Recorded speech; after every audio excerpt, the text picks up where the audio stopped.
الحمد لله نحمده ونستعينه ونستغفره ونؤمن به ونتوكل عليه ونعوذ بالله من شرور أنفسنا ومن سيئات أعمالنا من يهده الله فلا مضل له ومن يضلله فلا هادي له ونشهد أن لا إله إلا الله وحده لا شريك له ونشهد أن سيدنا ونبينا ومولانا محمدا عبده ورسوله صلى الله عليه وعلى آله وأصحابه وبارك وسلم تسليما كثيرا كثيرا. أما بعد فأعوذ بالله من الشيطان الرجيم. بسم الله الرحمن الرحيم. والذين جاهدوا فينا لنهدينهم سبلنا وإن الله لمع المحسنين. وقال الله سبحانه وتعالى: إنما يعمر مساجد الله من آمن بالله واليوم الآخر وأقام الصلاة وآتى الزكاة ولم يخش إلا الله فعسى أولئك أن يكونوا من المهتدين. وقال عليه الصلاة والسلام: لغدوة أو روحة في سبيل الله خير من الدنيا وما فيها، أو كما قال عليه السلام.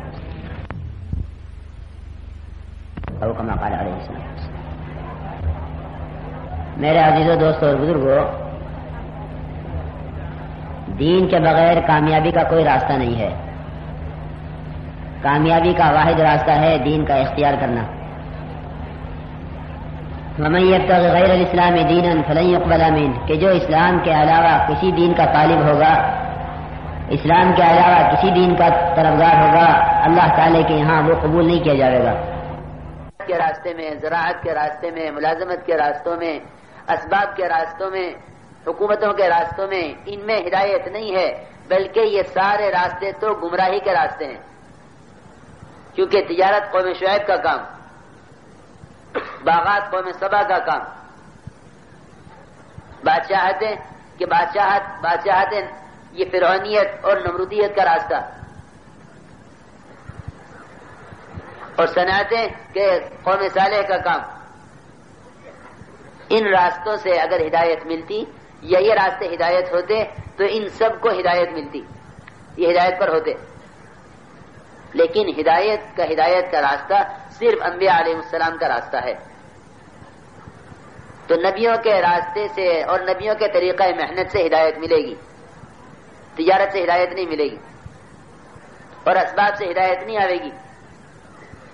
اس لیے میرے عزیز دوستوں اور بزرگوں، ہماری محنت کا مقصد اپنے اندر ان طریقوں کو زندہ کرنا ہے جو طریقہ محمد صلی اللہ علیہ وسلم ہماری اور سارے عالم کے تمام انسانوں کی قیامت تک کی کامیابیوں کے لیے لے کر آئے ہیں. وہ طریقہ ہم میں کیسے آئیں؟ ہدایت دعاؤں سے نہیں آئے گی، بلکہ ہدایت کی محنت سے ہدایت کی دعائیں قبول ہوں گی. ہدایت دعاؤں سے نہیں آئے گی کہ ہدایت آوے دعا سے اور دنیا آوے محنت سے. تو محنتیں لگیں اسباب پر، تجارت پر، زراعت پر، ملازمت پر، زمینوں پر، اور دعا مانگو ہدایت کے لیے. کیونکہ دعا راستہ آسان ہے اور یہ سارے راستے مجاہدے کے ہیں. تو امت کی صلاحیتیں تو لگیں اسباب پر اور دعا کرے ہدایت کی. کہ کوئی تاجر اس کے لیے تیار نہیں ہوگا کہ وہ دکان پر نہ جاوے اور وہ مال کی دعا کرے، یا دوا نہ کرے اور دوا کی دعا کرے، اور جے شفا کی دعا کرے، اور زمین پر نہ جاوے اور غلہ مانگے، اور کارخانے نہ جاوے اور مال مانگے. کوئی اس کو عقل مند اس سے قبول نہیں کرے گا. بلکہ ہر ایک یہ کہے گا کہ تم جس لائن کی محنت کرو گے پھر اس لائن کی محنت پر اپنے آپ کو لگاؤ گے کہ تمہاری محنت سے نتیجہ نکلے گا. تو ہدایت دعاؤں سے آ جاوے اور دنیا محنت سے آوے کہ نہیں. جب یہ حقیر دنیا ختم ہونے والی کہ یہ محنت چاہ رہی ہے تو وہ دین جو باقی رہنے والا ہے اور ہر ایک کے ذمہ کیا گیا ہے کہ وہ دین زندگی میں محنت کے بغیر اور دین کی محنت کے بغیر نہیں آئے گا. اس لیے اپنی زندگیوں میں دین لانے کے لیے ہمیں محنت کرنی ہوگی اس راستے پر جس راستے پر تمام انبیاء علیہ السلام نے محنت کی ہے، اور اس یقین سے محنت کرنی ہوگی کہ امت کے عموم میں دین کے آنے کا دعوت کے سوا راستہ کوئی نہیں ہے، دعوت کے سوا کوئی راستہ نہیں امت میں دین کے آنے کا، کہ امت اپنے دین کو سیکھنے کے لیے دین کی لائن کا مجاہدہ اختیار کرے۔ ایسا نہیں ہے کہ جو آدمی محنت کرے گا اس کو ہدایت مل جائے گی، بلکہ وہ محنت جو محنت نبیوں کی محنت کے مشابہ ہوگی کہ اس سے نبیوں والی ہدایت آئے گی، جو محنت صحابہ کرام کی محنت کے مشابہ ہوگی کہ اس میں صحابہ والی ہدایت آئے گی۔ اس لیے میرے عزیز دوستوں اور بزرگوں، بنیادی طور پر تو یہ طے کرو پہلے کہ ہمیں اپنی زندگیوں میں دین لانا ہے۔ یہ دین بغیر محنت کے نہیں آئے گا، جیسے دنیا بغیر محنت کے نہیں آتی، لیکن محنت میں رخ صحیح کرو، محنت میں اپنا رخ صحیح کرو۔ امت کی صلاحیتیں دنیا پر لگیں گی تو دنیا ترقی کرے گی، دین ترقی نہیں کرے گا۔ اس لیے ہم سب سے پہلے پورا مجمع جو کھڑے ہیں، بیٹھے ہیں، پھر رہے ہیں، یہ تو سب نیت کر لیں کہ ہم اپنی زندگی میں دین لائیں گے، لیکن دین اس کو نہیں کہتے جسے میں کروں، جو میں چاہوں، یہ جس سے میری ماں، میرے باپ، میرا بھائی، میرے رشتے دار، میرے دوست احباب، میرا ماحول جس سے تیار ہو، وہ دین نہیں ہے۔ دین وہ ہے جس کا اللہ مجھے حکم دے رہے ہیں، دین وہ ہے جس کا اللہ مجھے حکم دے رہے ہیں، وہ دین ہے۔ ادخلوا فی السلم کافہ، اسلام میں پورے پورے آ جاؤ، اسلام میں پورے پورے آ جاؤ۔ کہ پورے اسلام میں آنے کی بات یہ ہے کہ مسلمان کے سر سے لے کر پیر تک اس کو دیکھ کر اسلام نظر آوے، اس کے معاشرے میں، اس کے لباس میں، اس کی شکل میں، اس کی تجارت میں، اس کے معاملات اور اخلاق میں، اس کی عبادات میں، اس کا نام دین ہے۔ یہ نہیں کہ جتنے دین پر ہم چل سکتے ہیں اپنے حالات کے اعتبار سے، اپنے ماحول کے اعتبار سے، اپنے ملک کے اعتبار سے، کہ امریکہ والوں کا دین وہ جو امریکہ میں ہو، اور انگلینڈ والوں کا دین وہ جو انگلینڈ میں ہو، اور ہندوستان کا دین وہ جو ہندوستان میں ہو۔ اس دین کو ملکوں پر تقسیم نہیں کیا گیا، بلکہ جو مسلمان دنیا کے کسی کونے میں رہتا ہو، کسی ملک میں رہتا ہو، کہ اللہ رب العزت کی طرف سے اس پر پورے دین کے چلنے کا حکم ہے، کہ جہاں رہو اللہ رب العزت کی کامل اطاعت کے ساتھ چلو۔ یہ پورا دین زندگیوں میں کیسے آوے؟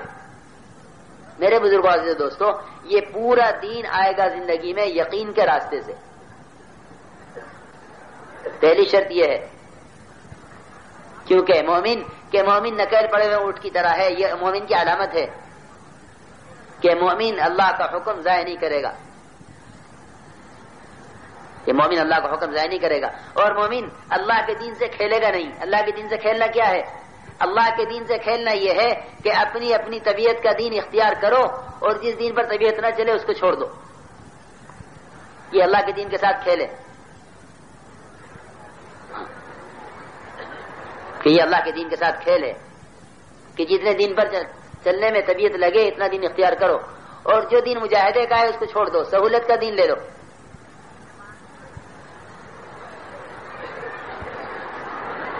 ایمان آئے گا تو پورا دین آئے گا۔ حضور اکرم صلی اللہ علیہ وسلم کے یہاں ایک صحابی غیبت کر رہے تھے کسی کی، تو آپ نے فرمایا کہ تم قرآن پر ایمان نہیں رکھتے؟ کیوں یا رسول اللہ، قرآن پر تو ایمان لائے ہیں، قرآن تو ہماری کتاب ہے، اس پر تو ایمان لانا شرط ہے۔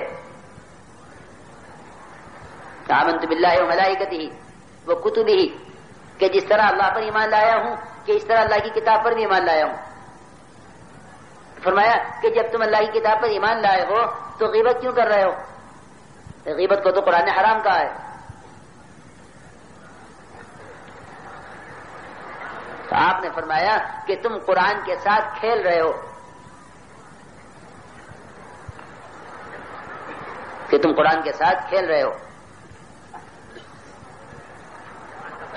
اتحزؤ بالقرآن، کیا تم قرآن کے ساتھ کھیل رہے ہو؟ انہوں نے کہا نہیں یا رسول اللہ، میں قرآن پر ایمان لایا ہوں۔ تو آپ نے فرمایا کہ جو شخص قرآن کے حرام کو حلال سمجھ رہا ہے وہ قرآن پر ایمان نہیں لایا۔ تو ایک قرآن کا حرام ایک نہیں ہے کہ جس چیز کو قرآن نے حرام کہا ہے وہ قرآن میں حرام ہے، جس چیز کو قرآن نے حلال کہا ہے وہ قرآن کا حلال ہے۔ اپنے آپ کو پورے دین پر چلنے کا مکلف بناؤ، تب دیندار کہلاؤ گے، تب دیندار کہلاؤ گے جب پورے دین پر چلنے کا مکلف بناؤ گے کہ پورا دین آئے گا زندگی میں یقین کے راستے سے، کہ مومن کی علامت ہے کہ مومن اللہ کی اطاعت، کہ مومن کے لیے اللہ کی اطاعت کے سوا کوئی راستہ نہیں ہے، ورنہ یہ ممکن ہی نہیں ہے کہ ایک آدمی ایمان رکھتا ہو اور نماز چھوڑ دے، اور ایمان رکھے جھوٹ بول لے، کیونکہ جھوٹ تو نفاق کی علامت ہے۔ پھر آخر وہ کون سا ایمان ہے کہ جس ایمان کے ہوتے ہوئے یہ سارے گناہ ہو رہے ہیں، سود بھی ہے، جھوٹ بھی ہے، غیبت بھی ہے، بہتان بھی ہے، رشوتیں بھی ہیں، اور جو کہ دین کے احکامات بھی زندہ نہیں ہو رہے ہیں، نماز بھی قضا ہو رہی ہے مومن کی، کہ کیسے ہو رہا ہے یہ کون سا ایمان ہے؟ یوں کہیں کہ یہ ایمان دعوے کا ہے، حقیقت کا نہیں ہے،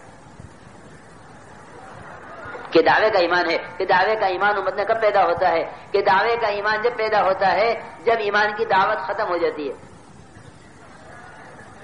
ایمان ختم ہوئی کہ اب ایمان کا دعویٰ رہ جائے گا، کیوں؟ اس لیے کہ دعوت کا خاصہ تو ہے یقین کا پیدا کرنا۔ جب امت ایمان کی دعوت پر آئے گی تو اللہ رب العزت ایمان کی حقیقت اندر اتاریں گے۔ یہ فرماتے تھے ماسٹر رحمۃ اللہ علیہ کہ دعوت دینے کا مقصد ہی یقین کا بدلنا ہے۔ یہ دعوت دینے کا مقصد یہ ہے کہ جتنے محتاج ہم ایمان کے ہیں اتنے ہی محتاج ہم ایمان کی دعوت کے ہیں۔ یہ دعوت کا خاصہ ہے یقین کا پیدا کرنا۔ جس چیز کو اپنے اندر پیدا کرنا چاہتے ہو اس کی دعوت دوسروں کو دو، تو اللہ رب العزت وہ چیز دعوت دینے والوں کے اندر دوسروں سے پہلے پیدا کر دیں گے۔ یہ جو کہتا بھیا ہر ایک کے لیے کیا ضروری ہے یہ کام کرنا، یہ فرض کفایہ ہے کہ نہیں؟ فرض عین ہے، کیونکہ ایمان فرض عین ہے، اس لیے اس ایمان کو بنانا بھی فرض عین ہے۔ یہ خیال غلط ہے کہ یہ کام فرض کفایہ ہے، کہ نہیں بالکل خدا کی قسم فرض عین ہے، اس لیے کہ ایمان فرض عین ہے۔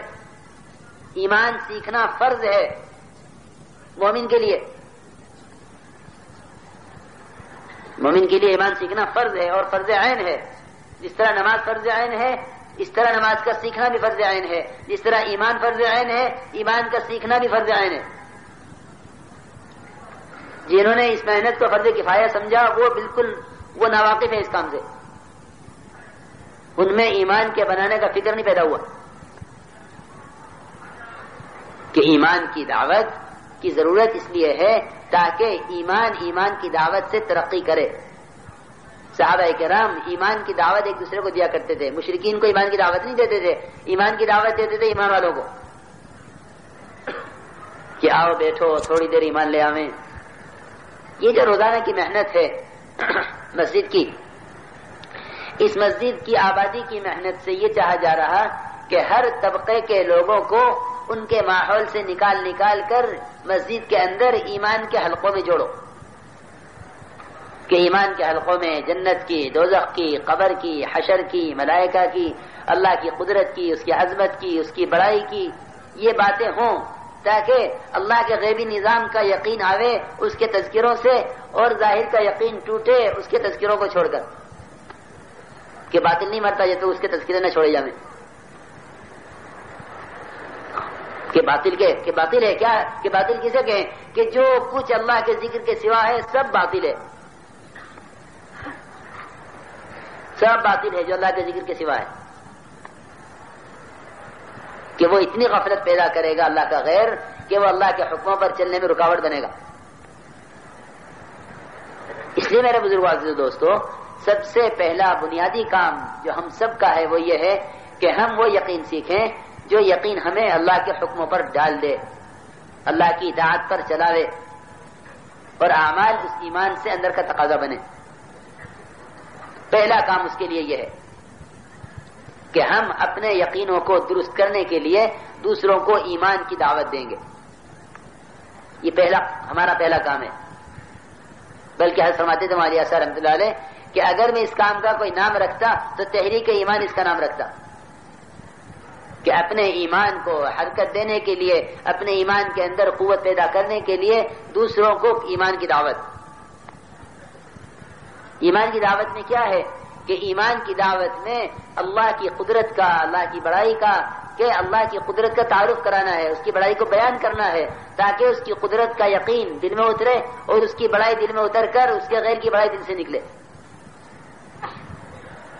یہ مقصد ہے۔ تو سب سے پہلے اپنے آپ کو ایمان کی دعوت کا خود محتاج بناؤ کہ دعوت تو خود داعی کی اپنی ذات کے لیے ہے۔ یہ تو غلط فہمی پیدا ہو گئی مسلمانوں میں کہ دعوت غیروں کے لیے ہے۔ تو جماعت جاوے تو لوگ کہیں لو مسلمان، کہ لو بھائی مسلمان کو دعوت دینے آئے، کہ جاؤ غیروں کو دعوت دو۔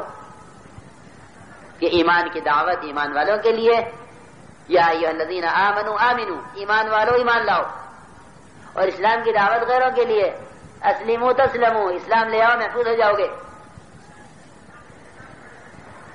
تو بنیادی بات ہے یہ، ابتدائی چیز ہے یہ کہ ہم ایمان کی دعوت کو اپنے لیے سمجھیں کہ ایمان کی دعوت بھی ہے۔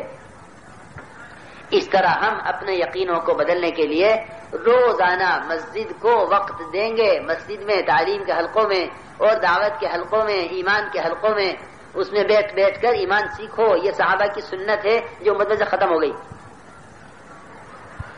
امت سے ختم ہو گئی ہے کہ ایمان سیکھنے مسجد میں چلو، بلکہ یہ بات پیدا ہو گئی کہ مسجد میں نماز کے علاوہ کوئی کام ہی نہیں ہے۔ حالانکہ صحابہ کرام کہ وہ آندھی چلے تو مسجد، اور کوئی فاقہ آ جائے تو مسجد، اور بیماری آوے تو مسجد، ہر مسئلے کا حل مسجد تھا۔ اب صرف مسجد کا عمل نماز رہ گیا، وہ بھی نمازیوں کے لیے، وہ بھی نمازیوں کے لیے کہ نہیں، بلکہ ہم نماز کے علاوہ مسجد کو وقت دیں ایمان کے حلقوں میں ایمان سیکھنے کے لیے، اور پھر جو ایمان سنا ہے مسجد کے میں تعلیم جو ہے مسجد کے حلقوں میں، اس ایمان کی باہر نکل کر دعوت دیں، کیونکہ ہم دعوت دیں گے اور ایمان کی مجلسوں میں ایمان سیکھیں گے اور رو رو کر اللہ تعالیٰ سے ایمان کی حقیقت کو مانگیں گے۔ اس سے اندر، کیونکہ اندر ایمان اندر آئے گا، کیونکہ اللہ کا وعدہ ہے من یرید العلم والایمان یؤتہ اللہ، یوں آتا ہے روایت میں کہ جو علم اور ایمان چاہیں گے ہم انہیں ضرور دیں گے، اللہ تعالیٰ وعدہ کرتے ہیں من یرید العلم والایمان یؤتہ اللہ، کہ جو علم اور ایمان چاہیں گے کہ اللہ انہیں علم اور ایمان سے نوازیں گے۔ اس لیے میرے بزرگوں، دوستو، عزیزوں، پہلا کام یہ ہے کہ ہم ایمان کی دعوت کا اپنے آپ کو محتاج بنائیں کہ ہاں ہم ایمان کی دعوت دیں گے، کرنے والی ذات اللہ کی ہے، خوب اللہ کا تعارف کراؤ۔ سارے نبیوں کی مشترکہ محنت ہے اللہ کی ذات کا تعارف کرانا، ہر نبی اللہ کا تعارف کرانے کے لیے آیا ہے، ہر نبی، تمام انبیاء علیہ السلام کا مشترک کلمہ ہے لا الہ الا اللہ، اور یہی کلمہ جناب رسول اللہ صلی اللہ علیہ وسلم کو دیا گیا کہ یہ میرا کلمہ ہے اور مجھ سے پہلے تمام نبیوں کا یہی کلمہ ہے۔ اللہ تعالیٰ فرماتے ہیں کہ جو نبی ہم نے بھیجا اس کو ہم نے کلمے کی وحی کی ہے، ما ارسلنا من قبلک من رسول الا نوحی الیہ انہ لا الہ الا انا فاعبدون۔ تو جو کام نبیوں میں منتقل ہوتا آ رہا تھا کہ وہ کام امت کے ذمہ آ گیا، کہ جو صحابہ کا پہلا کام تھا وہ امت کا پہلا کام، کہ یقین کا سیکھنا، اللہ رب العزت کی وحدانیت، اس کی بڑائی اور اس کی عظمت اور اس کی کبریائی اور اس کی وحدانیت، اس کی یکتائی، اس کی دعوت ہو۔ ورنہ جب اللہ کی وحدانیت کی دعوت نہیں دی جائے گی تو ایمان والوں میں دوسرے خدا پیدا ہوں گے، کہ اللہ کی وحدانیت کو بیان کرنے سے اللہ کی وحدانیت باقی رہے گی، ورنہ اندر دوسرے معبود پیدا ہوں گے۔ اس لیے میرے دوستو، عزیزو، بزرگوں، ہم سب سے پہلے یہ طے کریں کہ ہمیں روزانہ ایمان سیکھنا ہے۔ ایمان سیکھا جاتا ہے، یہ ایمان کوئی خیالی چیز نہیں ہے، ایمان کوئی خیالی چیز نہیں ہے، بلکہ ایمان کی مجلسوں میں سیکھا جاتا ہے۔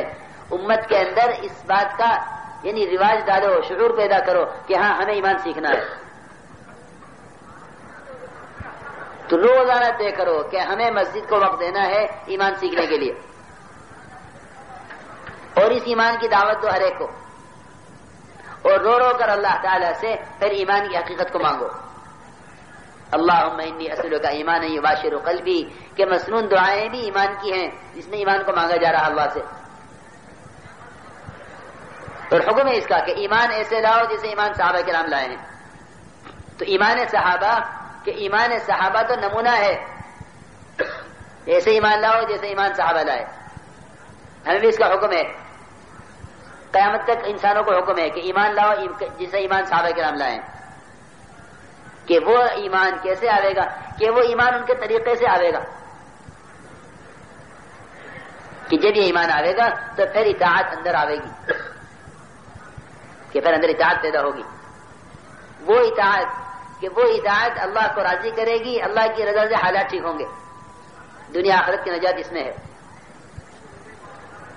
تو ایمان، دعوت سے ایمان، اور ایمان سے اعمال، اعمال سے اللہ کی رضا، اللہ کی رضا سے کامیابی۔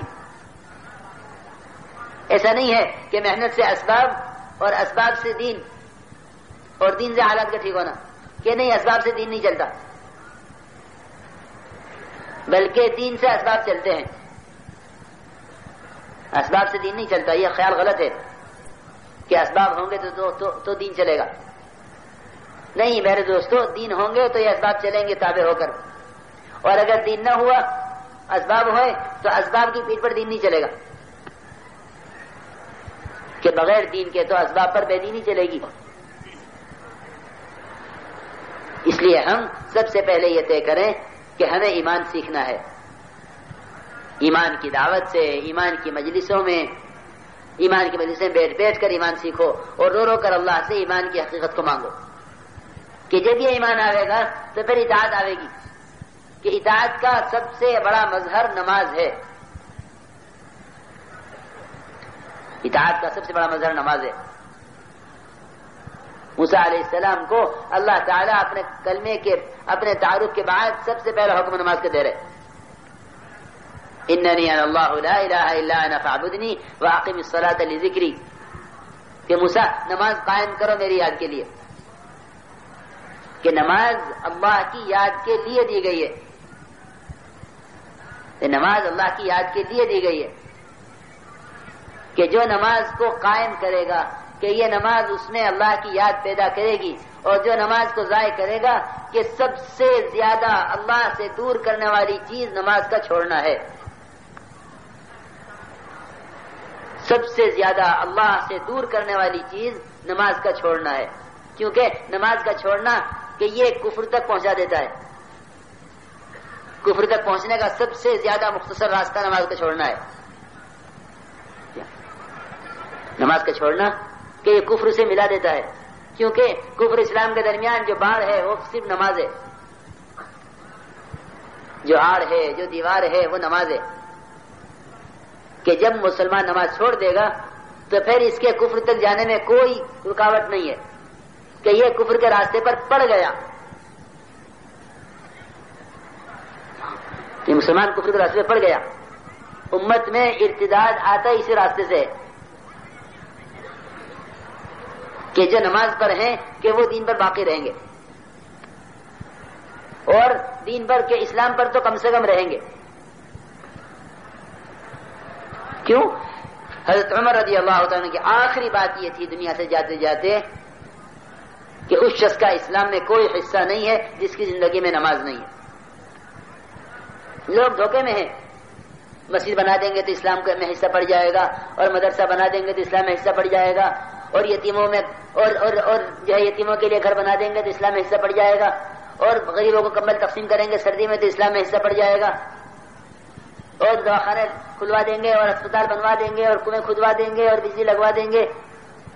جی بہت بہت بڑا طبقہ ہے مسلمانوں کا جو نماز چھوڑ کر اپنے مال کو دین کے کاموں میں لگا کر اپنی ذمہ داری کو پورا کرنا سمجھ رہا ہے کہ میں نے یہ خیر کا کام کیا ہے.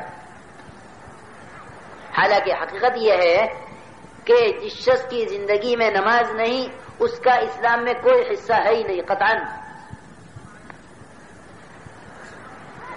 کیوں میرے بزرگوں دوستو عزیزوں؟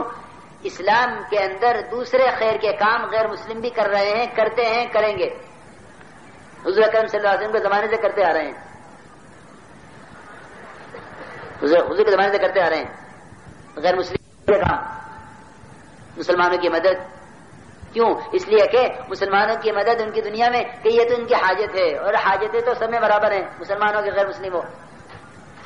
بھوک اسے بھی لگے اسے بھی لگے، ننگا پن اس میں بھی ہے اس میں بھی ہے، بے گھر یہ بھی ہے وہ بھی ہے. لیکن کفر اور اسلام کے درمیان فرق کہ صرف نماز کا ہے. کیا مطلب ہے اس کا؟ اس کا مطلب یہ ہے کہ مسلمان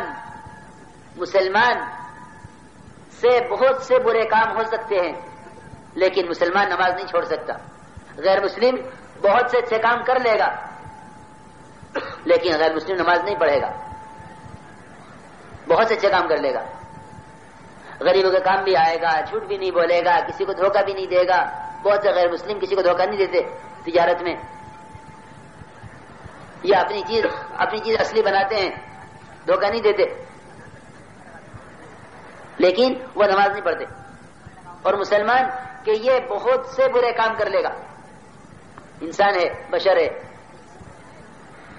کہ اس کی نفسانیت اور اس کی حیوانیت اس سے گناہ کروا دے گی، لیکن مسلمان سے یہ ممکن نہیں ہے کہ مسلمان نماز چھوڑ دے، جس طرح کافر سے اس کی امید نہیں ہے کہ وہ نماز پڑھے.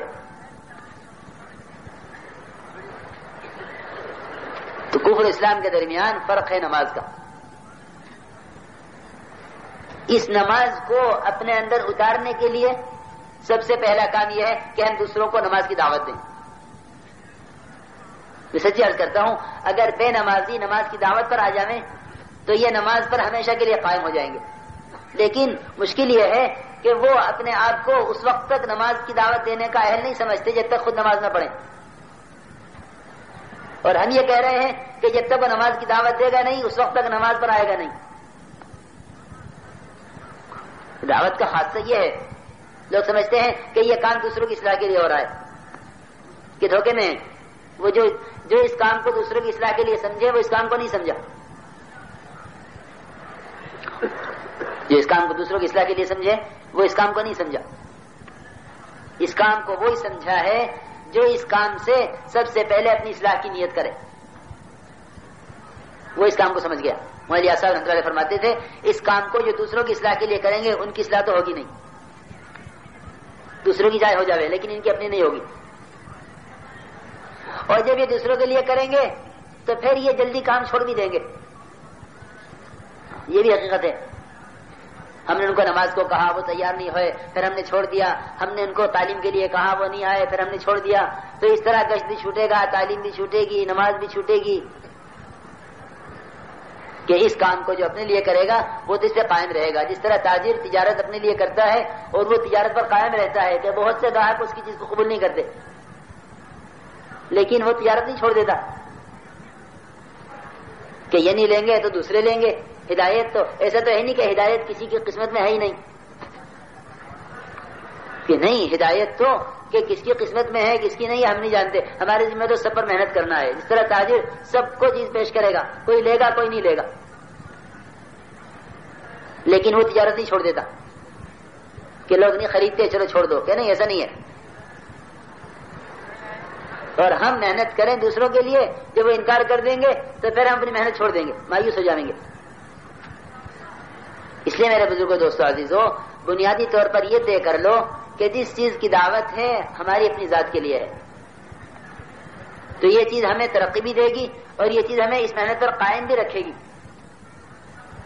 اور اگر یہ محنت دوسروں کے لیے ہو گئی تو ہماری اپنی ترقی بھی رکے گی اور ہم اس محنت پر قائم بھی نہیں رہیں گے، کیونکہ لوگوں کو انکار کرنے کی وجہ سے ہم انہیں دعوت دینا چھوڑ دیں گے کہ بھائی اب لوگ نہیں مانتے کہ چھوڑ دو۔ امت کے اندر سے مولوی صاحب بھلائی کا حکم کرنا اور برائی سے روکنا ختم ہی اس لیے ہوا ہے کہ امر بالمعروف اور نہی عن المنکر محض دوسروں کے لیے سمجھا جانے لگا، حالانکہ بھلائی کا حکم کرنا اپنے اندر بھلائی پیدا کرنے کے لیے ہے، دوسروں کو برائی سے روکنا اپنے اندر سے برائی کو نکالنے کے لیے ہے۔ لیکن جب کوئی بھلائی کا حکم کرتا ہے یا برائی سے روکتا ہے تو اس کے سامنے دوسرے ہوتے ہیں جس سے اس کے اندر بڑائی پیدا ہو جاتی ہے، اور یہ بڑائی اس کو بڑے کام سے محروم کر دیتی ہے۔ اس لیے کبھی بھی دعوت دینے میں دوسروں کی اصلاح کی نیت نہ کیجو، اپنی اصلاح کی غرض سے کرو، تو یہ چیز زندہ ہو جائے گی کہ بھلائی کا حکم کرنا اپنے لیے، برائی سے روکنا اپنے لیے۔ تو جس چیز کو اپنے اندر پیدا کرنا چاہو